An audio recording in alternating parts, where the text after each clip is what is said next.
Hello दोस्तों, आज की कहानी है बेतुके रिवाजों से तौबा। रात के दूसरे पहर आकाश में चमकते पूर्णिमा के चांद को देख नित्या का चेहरा चांद से चमकने लगा। नींद कोसों दूर थी। भविष्य के सपने बुनते हुआ नींद के आगोश में समा गई। पौ फटते पक्षियों के संगीत में मधुर आवाज से उसकी नींद टूटी। बीते 24 वर्षों की सुबह के मुकाबले आज की सुबह उसे अधिक उजली लग रही थी। सूर्योदय का सुंदर सलोना रूप, सूर्य की कोमल सुनहरी किरणें घर द्वार संग उसके मन मस्तिष्क को भी उजालों से भर रही थी। पैर जमीन पर नहीं टिक रहे थे। मन स्वच्छंद तितलियों सा उड़ रहा था।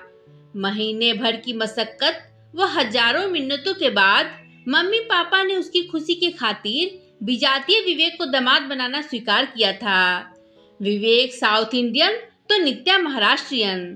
दोनों के रहन सहन, खान पान व रीति रिवाजों में भिन्नताएं थी। एमबीबीएस के सहपाठी विवेक से दोस्ती, पढ़ाई व डिस्कशन के दौरान प्यार में बदल गई। इस दौरान वे एक दूसरे से अटूट निस्वार्थ व पवित्र प्यार के बंधन में बंध गए। फाइनल की परीक्षा समाप्त होते ही नित्या घर लौटी तो उसके विवाह के प्रस्ताव आने लगे। वह यह कह टालती रही कि एमडी करने पर ही विवाह करेगी। मन माफिक प्रस्ताव को उसके मम्मी पापा हाथ से जाने नहीं देना चाहते थे। वे नित्या पर विवाह के लिए दबाव बनाने लगे। पानी सर से ऊपर उठता देख उसने उन्हें विवेक के बारे में बता दिया कि एमबीबीएस का सहपाठी विवेक साउथ इंडियन, आधुनिक विचारों का सुलझा हुआ सुंदर नौजवान है। परिवार में माता पिता व एक भाई है। भाई पैरालाइज्ड रोग से ग्रसित है। उसकी दिमागी हालत खराब है। उल्टे सीधे विचारों से घिरा, अति संवेदनशील, उग्र प्रवृत्ति से ग्रसित और व्यवहार से अबनॉर्मल। पास रहने वाले लोगों से खुद को असुरक्षित मान उन्हें शत्रु समझता है। वे उसे नुकसान पहुंचाएंगे या सोच सेल्फ डिफेंस में दूसरों को नुकसान पहुंचा सकता है। अनजाने डर के साए तले वो स्वयं को भी नुकसान पहुंचा सकता है, जिस कारण उसे एक कमरे में बंद रख उसकी देखभाल करनी पड़ती है। विवेक और नित्या डॉक्टर होने से उसकी देखभाल भली भांति कर पाएंगे।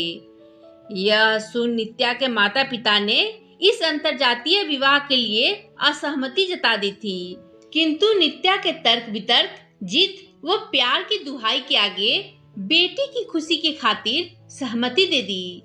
सगाई की रस्म के समय पूछे जाने पर विवेक के माता पिता ने किसी भी रीति रिवाज का हवाला नहीं दिया। दोनों पक्षों की सहमति से सगाई की रस्म राजी खुशी संपन्न हो गई। विवाह तिथि तय करने विवेक माता पिता व कुछ खास रिश्तेदारों संग नित्या के घर आया। नित्या के पिता ने अपने भाई बहन व अपने परम मित्र को उनके कनाडा से छुट्टी मनाने आए डॉक्टर बेटे संग आमंत्रित किया था। अतिथियों का स्वागत सत्कार गर्मजोशी से किया गया। विवाह की तारीख और समय आपसी सहमति से तय हो गया। नित्या के माता पिता ने विवेक के माता पिता से विवाह के रीति रिवाज पूछे, ताकि दोनों पक्षों के रीति रिवाजों से विवाह संपन्न हो सके। विवेक की मां ने कहा, विवाह विधि आप अपने रीति रिवाज से करें, हमें कोई आपत्ति नहीं। केवल विवाह विधि के समय दुल्हन के तन पर उसके पिता की ओर से 50 तोले सोने के गहने चढ़े होने चाहिए। हमारे यहाँ यह रिवाज है।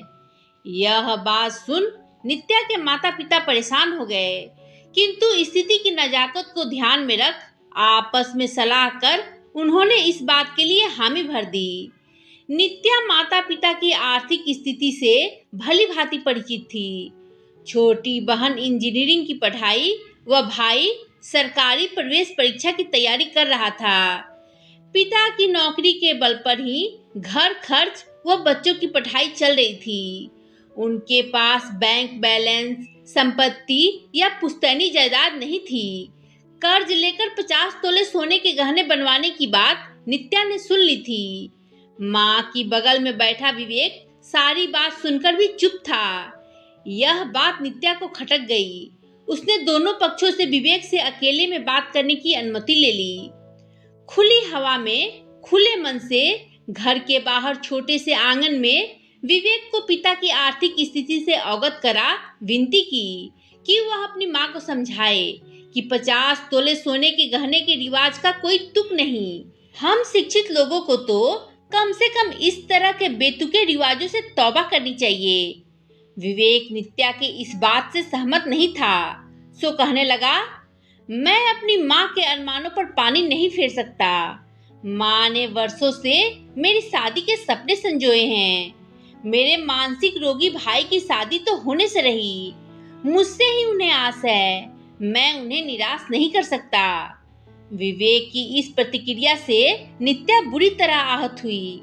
विवेक और वह सुख दुख में साथ रह साथ जीने मरने की कस्में खा चुके थे। विवेक की बिना जीवन की कल्पना मात्र से ही वह सिहर उठी। वह पूरी तरह टूट गई। वह सुलझे विचारों की संवेदनशील, अधिकारों के प्रति जागरूक, जिम्मेदार युवती थी। कल्पना की ऊंची उड़ानों से पल में सच्चाई के धरातल पर उतर कठिन परीक्षा की घड़ी में उसने संयत हो निर्णय ले लिया। घर में प्रवेश करते ही उसके चेहरे के हाव भाव देख माता पिता किसी अनिष्ट की आशंका से कांप उठे। उनके चरणों में बैठ उसने विवेक से सगाई तोड़ने का अपना निर्णय सुना दिया। उसके इस निर्णय से माता पिता को झटका लगना स्वाभाविक था। उन्होंने उसे समझाया, बेटी, इतना बड़ा निर्णय अकेले लेने से पहले तुम्हें हमारी राय लेनी चाहिए थी। क्या तुम नहीं जानती, रिश्ता टूटने पर तुम्हारे लिए दूसरा रिश्ता ढूंढने में हमें कितनी मुश्किलों, दिक्कतों से दो चार होना होगा। लोग तरह तरह की बातें बनाएंगे सो अलग, तुम्हें व हमें तानों उलाहनों से लहलुहान कर देंगे। तुम्हारी छोटी बहन की शादी में भी समस्याएं आएंगी। अभी कुछ नहीं बिगड़ा है, बात हाथ में है। अपना फैसला बदल शादी के लिए हाँ कर दो। समय बड़ा बलवान होता है, हर घाव भर देता है। कर्ज का बोझ हम सहन कर सकते हैं, किंतु समाज की रुसवाई, जग हंसाई कतई नहीं। लेकिन नित्या अपने निर्णय पर अडिग रही। उसने साफ शब्दों में कहा, मैं ऐसे व्यक्ति के साथ 7 फेरे ले 7 जन्मों के बंधन में नहीं बनना चाहती जो मेरे प्यार की खातिर बेतुके रीति रिवाजों को तोड़ने का साहस नहीं रखता। यह जानते हुए कि इस रीत को निभाने में मेरे माता पिता भारी कर्ज के बोझ तले दब जाएंगे। मैंने उसके माता पिता के सुख दुख में सहभागी होने व उसके पैरालाइज से ग्रसित भाई की जिम्मेदारी निभाने का वादा किया। उसने भी मुझसे मेरे परिवार के सुख दुख बांटने का वादा किया था, किंतु आज वह अपने वादे से मुकर रहा है। यह वह विवेक नहीं जिसके साथ मैंने अपने सपनों के महल की नींव रखी थी। महल खड़ा करने के लिए नींव का मजबूत होना आवश्यक होता है। कमजोर व खोखली नींव पर खड़ा किया महल हवा के झोंके, आंधी तूफान की आहट मात्र से ही धराशायी हो जाता है। पापा, आपने मुझे बड़ी लगन, मेहनत, लाड दुलार से पाल पोस उच्च शिक्षा दिला डॉक्टर के सम्मानित ओहदे पर खड़ा कर एक जिम्मेदार नागरिक बनाया है। आपकी कड़ी तपस्या व दिए हुए सुसंस्कारों को मैं रुस्वा नहीं करूंगी। आपने मुझे समाज में सम्मान से सर ऊंचा कर जीना सिखाया है। मैं आपको कर्ज के बोझ तले दबे नहीं देख सकती।